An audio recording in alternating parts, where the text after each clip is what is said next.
वहीं हाजीपुर बिहार से रितेश हमारे संग जुड़ल हमा। रितेश, अगर बात यहाँ सबसे पहले करल जाए जौन स्थिति इस समय बनल हिया, अगर हाजीपुर के लेकर बात करल जाए तो हाजीपुर में कौन चहल पहल तू देखा था इस समय?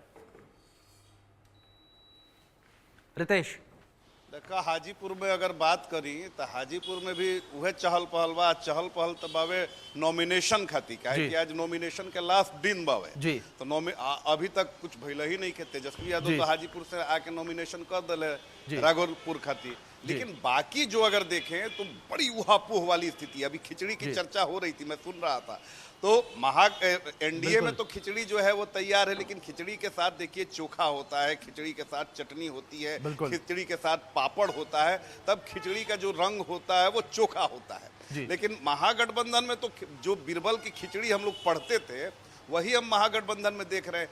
कब क्या होगा, कब कौन प्रत्याशी बनेगा, कब किसका सिंबल ले लिया जाएगा, कहां से, कंफ्यूजन वाली स्थिति है। आप देख लीजिए, जितने भी नेताओं से हम बात कर रहे हैं सब कंफ्यूजन में है कि कौन सी सीट किसके खाते में जाएगी। सिंबल मिल जा रहा है, रात में प्रत्याशियों को बुलाकर सिंबल वापस ले लिया जा रहा है। अब देखिए कि आज लास्ट डे है नॉमिनेशन का और मुकेश सहनी की जो गाड़ी है वो आगे बढ़ ही नहीं पा रही है। कल 3 बार प्रेस कॉन्फ्रेंस उनका जो है वो कैंसिल हुआ। दिल्ली जाने वाले थे, पता नहीं किसने गाड़ी फिर रोक दी, पटना में ही रह गए। मौर्या होटल में मुकेश सहनी ठहरे हुए हैं, लगातार मीटिंग्स का दौर जारी है। कार्यकर्ता जो हैं बेकाबू हो रहे हैं। मुकेश सहनी के कार्यकर्ताओं से हमने बात की, उन्होंने कहा कि पिछली बार 2020 में तो तेजस्वी यादव ने खंजर घोंपा था, इस बार तो पूरी तरीके से तलवार से ही काट दिया जी। तो बहुत ही कंफ्यूजिंग स्थिति है बिहार की राजनीति में। और बिहार की राजनीति के बारे में कहा भी जाता है कि अनप्रेडिक्टेबल सारी चीजें होती हैं, कब क्या हो जाएगा कोई नहीं जानता है। देखिए कि अमित शाह उन्हें मोर्चा संभालने के लिए, भले ही एनडीए में लग रहा है कि सारी चीजें जो है वो बड़ी सामान्य हैं, लेकिन अभी भी वहाँ स्थिति सामान्य नहीं है। अभी भी वहां पर सीट शेयरिंग के बावजूद भी कई सारी चीजों पर मामला फंसा हुआ है। लेकिन महागठबंधन अब बिल्कुल रितेश, जैसे जानकारी कुल निकल के सामने आवत थी और बहरे से कुल चीज देखल जाए तो लगा था कि सब बढ़िया, लेकिन अंदर कुछ भी ठीक ना। आनंद हमन के संग बनल हम। आनंद, रुक करब तोहार हम। अगर कांग्रेस के लेकर बात करल जाए, महागठबंधन के लेकर बात करल जाए, अंदर खाने कौन हलचल?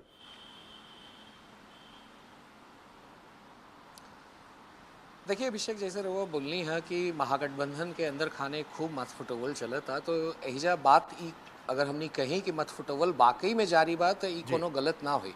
काहे कि जे तरीका से मुकेश सहनी लगातार दबाव बनारत हुए महागठबंधन के अंदर कि हमरा के 22 सीट चाहिए, चुनाव लड़े लगी। मगर जे हिसाब से कांग्रेस के पक्ष बा, कांग्रेस के सीधा कहे के रहे कि मतलब ये तो राजद के संगे आयल बड़े महागठबंधन में, तो कांग्रेस अपना साथे काहे के उनका के साथे जुड़ी है यहाँ पे। तो मतलब जो सीट देवे के बाद वीआईपी पार्टी के, मुकेश सहनी के पार्टी के, तो उस सीट देवे के बाद राष्ट्रीय जनता दल के, तो हम उनकर काहे के इतना हेडक लेवे जाए।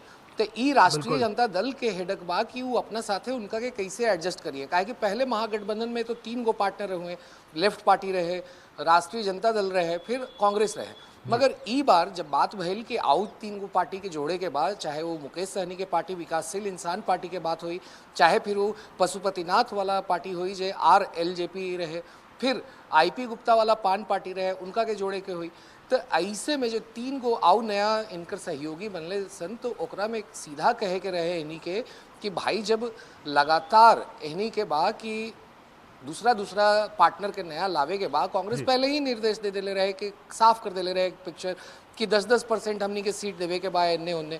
मगर जब 10-10% सीट देवे के बाद भइल रहे, माने 70 सीट पिछला बार कांग्रेस लड़ल रहे तो 63 सीट 10% घट के आवे के बात रहे।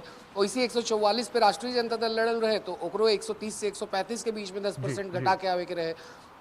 तो वही हिसाब से महागठबंधन में सीट शेयरिंग के डील बनल रहे। मगर जे हिसाब से बेतहासा प्रेशर आवे लागल इनका साइड से, मुकेश सहनी के साइड से खास तौर पे, तो कांग्रेस के कहीं ना कहीं नागवार गुजरत रहे। और यही बात कांग्रेस के राहुल गांधी और मल्लिकार्जुन खड़गे जब लालू यादव से बतियले हैं फोन पर, कल दोपहरिया में जब बैठक होते रहे 10 राजाजी मार्ग पे मल्लिकार्जुन खड़गे के आवाज़ पर, तो वहाँ से ये बात एकदम साफ कर दिल गेल रहे कि देखिए हमनी के तो अपन जो सीट के फैसला बा वो तो हमनी करते बानी जा। काहे कि कल जो 48 गो के लिस्ट आइल है ओकरा में 24-24 सीट फर्स्ट फेज और सेकंड फेज के बा।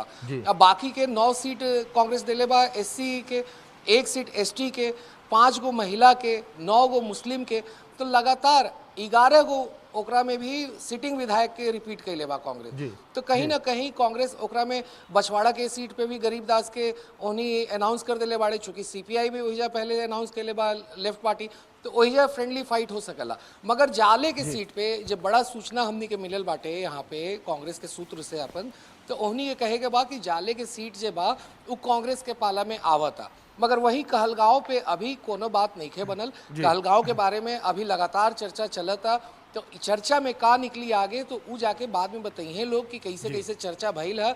मगर जे हिसाब से टिकट में देरी होत रहे लगातार कि भाई काहे टिकट अनाउंस नहीं होत, काहे सिंबल नहीं बैठे, तो फिर जब सब कमेटी और सीसी के मीटिंग के बाद जब बिहार के नेता लोग पटना लौटलन, तो जब वहाँ पर पटना एयरपोर्ट पे जब भगदड़ के स्थिति बनल, वहाँ पे फिर मारपीट के भी घटना भइल वहाँ, तो एकरा से भी राहुल गांधी बहुत नाराज बाड़े। कहे कि राहुल गांधी जे इंचार्ज बनेले हुए बिहार में कृष्णा अल्लावरू के, वो उनका ट्रस्टेड एड बाड़े। तो ट्रस्टेड एड के रहे से ई फायदा होला राहुल गांधी के कि वहाँ पे जो कुछ भी चला था राहुल गांधी के सीधा संपर्क में बा, राहुल गांधी के हर इन्फॉर्मेशन वजह से मिनटों मिनट मिला था।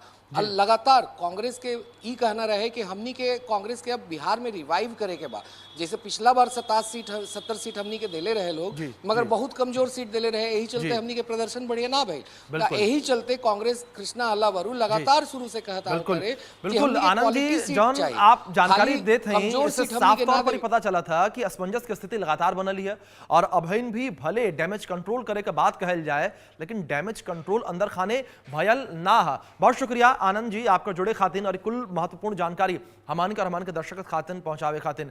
अब आगे बढ़ल जाए और मेहमान हमन के संगे लगातार यहाँ हम रुक कर